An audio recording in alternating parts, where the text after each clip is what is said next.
बोलो वृंदावन बिहारी लाल की जय। बोलो बांके बिहारी लाल की जय। अब हम आपको श्रीमद् भागवत महापुराण के प्रथम स्कंद के 18वें अध्याय में राजा परीक्षित को श्रृंगी ऋषि का जो श्राप है उसके बारे में विस्तार पूर्वक सुनाया जाएगा। तो आप ध्यान पूर्वक सुनिए। सूत जी कहते हैं कि अद्भुत कर्मा भगवान श्री कृष्ण की कृपा से राजा परीक्षित अपनी माता की कोख में अश्वत्थामा के ब्रह्मास्त्र से जल जाने पर भी मरे नहीं। जिस समय ब्राह्मण के शाप से उन्हें डसने के लिए तक्षक आया, उस समय वे प्राणनाश के महान भय से भी भयभीत नहीं हुए, क्योंकि उन्होंने अपना चित्त श्री कृष्ण भगवान के चरणों में समर्पित कर रखा था।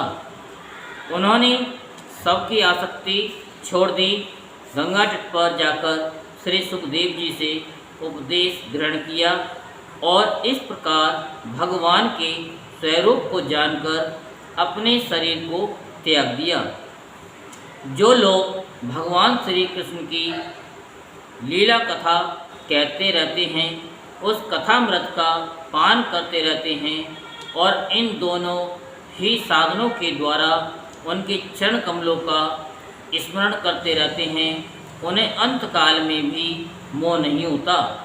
जब तक पृथ्वी पर अभिमन्यु नंदन महाराज परीक्षित सम्राट रहे, तब तक चारों ओर व्याप्त हो जाने पर भी कलयुग का कुछ भी प्रभाव नहीं था। वैसे तो जिस क्षण श्री कृष्ण ने पृथ्वी का परित्याग किया, उसी समय पृथ्वी में अधर्म का मूल कारण कलयुग आ गया था। भ्रमर के समान सारग्राही सम्राट परीक्षित कलयुग से कोई द्वेष नहीं रखते थे, क्योंकि इसमें ये एक बहुत बड़ा गुण है कि पुण्य कर्म तो संकल्प मात्र से ही फलीभूत हो जाते हैं, परंतु पाप कर्म का फल शरीर से करने पर ही मिलता है, संकल्प मात्र से नहीं। ये भेड़िए के समान बालकों के प्रति शूरवीर और धीर वीर पुरुषों के लिए बड़ा भीरू है। ये प्रमादी मनुष्यों को अपने वश में करने के लिए ही सदा सावधान रहता है। स्वयं का ऋषियों, आप लोगों को मैंने भगवान की कथा से युक्त राजा परीक्षित का पवित्र चरित्र सुनाया। आप लोगों ने यही पूछा था, भगवान श्री कृष्ण कीर्तन करने योग्य बहुत सी लीलाएं करते हैं, इसलिए उनके गुण और लीलाओं से संबंध रखने वाली जितनी भी कथाएं हैं, कल्याणकामी पुरुषों को उन सब का सेवन करना चाहिए। ऋषियों ने कहा कि सौम्य स्वभाव सूत जी, आप युग युग जिए, क्योंकि मृत्यु के प्रभाव में पड़े हुए हम लोगों को आप भगवान श्री कृष्ण की अमृत में उज्ज्वल कीर्ति का श्रवण कराते हैं। यज्ञ करते करते उसके धुएं से हम लोगों का शरीर धूमिल हो गया है, फिर भी इस कर्म का कोई विश्वास नहीं है। इधर आप तो वर्तमान में ही भगवान श्री कृष्णचंद्र के चरण कमलों का मादक और मधुर मधु पिलाकर हमें तृप्त कर रहे हैं। भगवत प्रेमी भक्तों के लव मात्र के सत्संग से स्वर्ग एवं मोक्ष की भी तुलना नहीं की जा सकती, फिर मनुष्य के तुच्छ भोगों की तो बात ही क्या है। ऐसा कौन रसमर्मज्ञ होगा जो महापुरुषों के एकमात्र जीवन सर्वस्व श्री कृष्ण की लीला कथाओं से तृप्त हो जाए। समस्त प्राकृत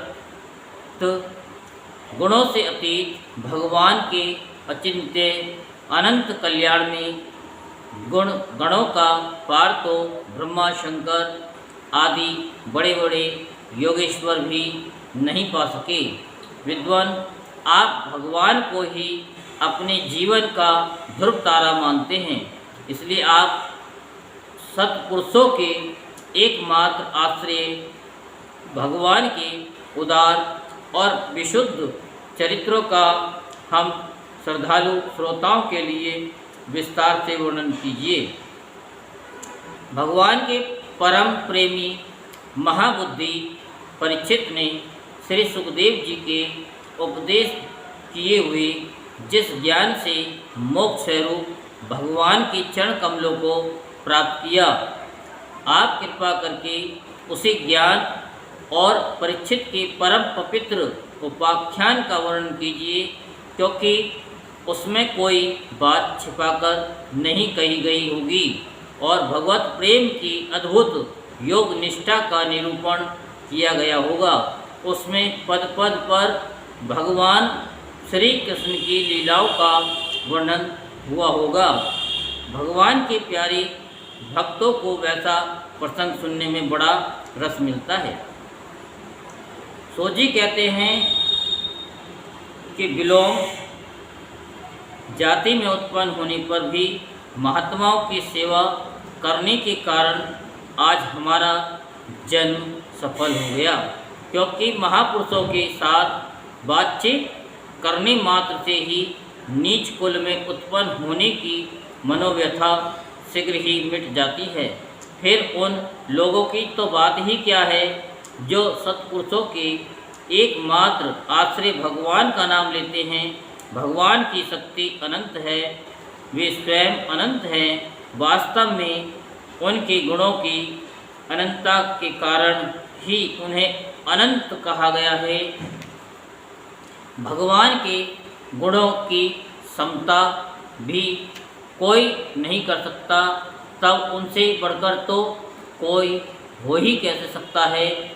उनके गुणों की ये विशेषता समझाने के लिए इतना कह देना ही प्राप्त है कि लक्ष्मी जी अपने को प्राप्त करने की इच्छा से प्रार्थना करने वाले ब्रह्मादि देवताओं को छोड़कर भगवान के ने चाहने पर भी उनके चरण कमलों की रज का सेवन करती हैं।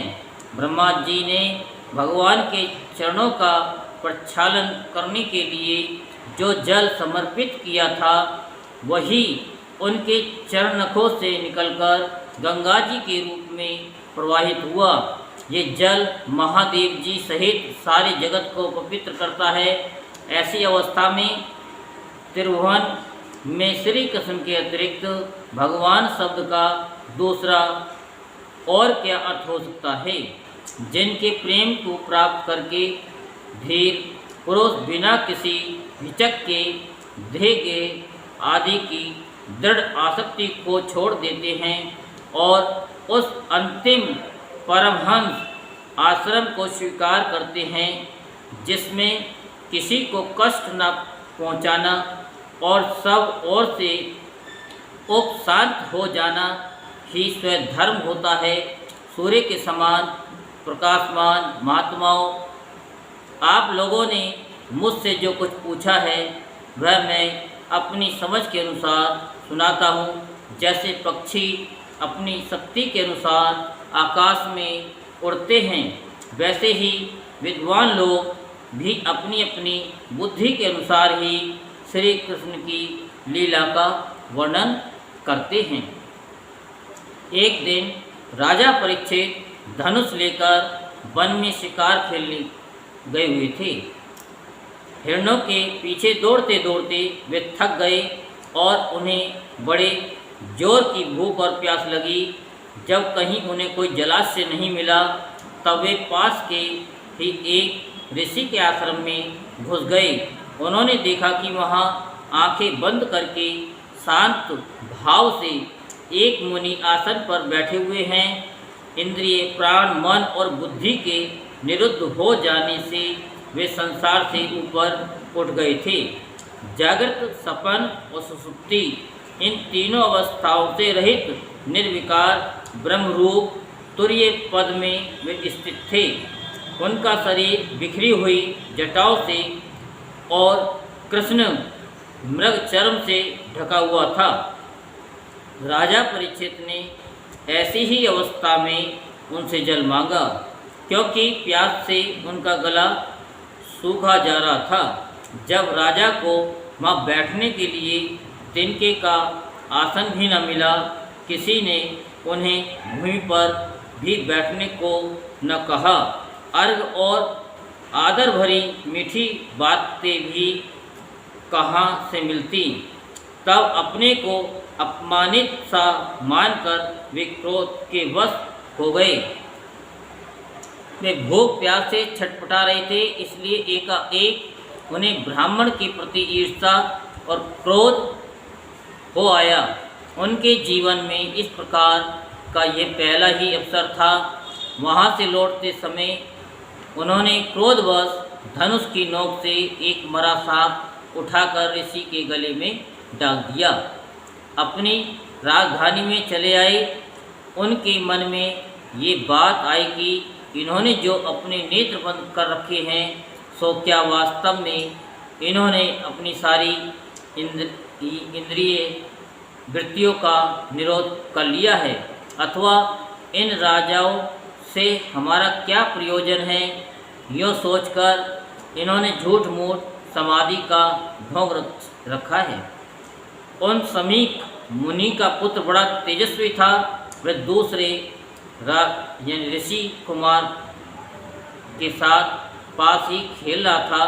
जब उस बालक ने सुना कि राजा ने मेरे पिता के साथ दुर्व्यवहार किया है, तब वह इस प्रकार कहने लगा, ये नरपति कहलाने वाले लोग उच्छिष्ट भोजी कौवों के समान संड मुसंड होकर कितना अन्याय करने लगे हैं। ब्राह्मणों के दास होकर भी ये दरवाजे पर पहरा देने वाले कुत्ते के समान अपने स्वामी का ही तिरस्कार करते हैं। ब्राह्मणों ने क्षत्रियों को अपना द्वारपाल बनाया है। उन्हें द्वार पर रहकर रक्षा करनी चाहिए। घर में घुसकर स्वामी के बर्तनों में खाने का उसे अधिकार नहीं है। अतएव उन मार्गगामियों के शासक भगवान श्री कृष्ण के परम धाम पधार जाने पर इन मर्यादा तोड़ने वालों को आज मैं दंड देता हूँ। मेरा तपोबल देखो। अपने साथी बालकों से इस प्रकार कहकर क्रोध से लाल लाल आंखों वाले उस ऋषि कुमार ने कौशिकी नदी के जल से आचमन करके अपनी वाणी रूपी वज्र का प्रयोग किया। कुलांगार परीक्षित ने मेरे पिता का अपमान करके मर्यादा का उल्लंघन किया है, इसलिए मेरी प्रेरणा से आज के 7वें दिन उसे तक्षक सर्प डस लेगा। इसके बाद वह बालक अपने आश्रम पर आया और अपने पिता के गले में सांप देखकर उसे बड़ा दुख हुआ तथा वह डहा मारकर रोने लगा। विप्रवर सोनक जी समीक मुनि ने अपने पुत्र का रोना चिल्लाना सुनकर धीरे धीरे अपनी आंखें खोली और देखा कि उनके गले में एक मरा सांप पड़ा है। उसे फेंककर उन्होंने अपने पुत्र से पूछा, बेटा तुम क्यों रो रहे हो? किसने तुम्हारा अपकार किया है? उनके इस प्रकार पूछने पर बालक ने सारा हाल कह दिया। ब्रह्मर्षि समीक ने राजा के शाप की बात सुनकर अपने पुत्र का अभिनंदन नहीं किया। उनकी दृष्टि में परीक्षित शाप के योग्य नहीं थे। उन्होंने कहा, ओ मूर्ख बालक, तूने बड़ा पाप किया है। खेद है कि उनकी थोड़ी सी गलती के लिए तूने उनको इतना बड़ा दंड दिया। तेरी बुद्धि अभी कच्ची है। तुझे भगवत स्वरूप राजा को साधारण मनुष्यों के समान नहीं समझना चाहिए, क्योंकि राजा के दुस्सह तेज से सुरक्षित और निर्भय रहकर ही प्रजा अपना कल्याण संपादन करती है। जिस समय राजा का रूप धारण करके भगवान पृथ्वी पर नहीं दिखाई देंगे, उस समय चोर बढ़ जाएंगे और अरक्षित भेड़ों के समान एक क्षण में ही लोगों का नाश हो जाएगा। राजा के नष्ट हो जाने पर धन आदि चुराने वाले चोर भी पाप करेंगे। उसके साथ हमारा कोई संबंध न होने पर भी वह हम पर भी लागू होगा, क्योंकि राजा के न रहने पर लुटेरे बढ़ जाते हैं और वे आपस में मार पीट गाली गलौज करते हैं। साथ ही पशु, स्त्री और धन संपत्ति भी लूट लेते हैं। उस समय मनुष्यों का वर्ण आश्रमचार युक्त वैदिक आर्य धर्म लुप्त हो जाता है। अर्थ, लोभ और काम वासना के विवश होकर लोग कुत्तों और बंदरों के समान वर्ण संकर हो जाते हैं। सम्राट परीक्षित तो बड़े ही यशस्वी और धर्म धुरंधर हैं। उन्होंने बहुत से अश्वमेध यज्ञ किए हैं और वे भगवान के परम प्यारे भक्त हैं। वे ही राजऋषि भूख प्यास से व्याकुल होकर हमारे आश्रम पर आए थे। वे शाप के योग्य कदापि नहीं हैं। इस नासमझ बालक ने हमारे निष्पाप सेवक राजा का अपराध किया है। सर्वात्मा भगवान कृपा करके इसे क्षमा करे। भगवान के भक्तों में भी बदला लेने की शक्ति होती है, परंतु वे दूसरों के द्वारा किए हुए अपमान, धोखेबाजी, गाली गलौज, आक्षेप और मारपीट का कोई बदला नहीं लेते। महामुनि शमी को पुत्र के अपराध पर बड़ा पश्चाताप हुआ। राजा परीक्षित ने जो उनका अपमान किया था उस पर तो उन्होंने ध्यान ही नहीं दिया।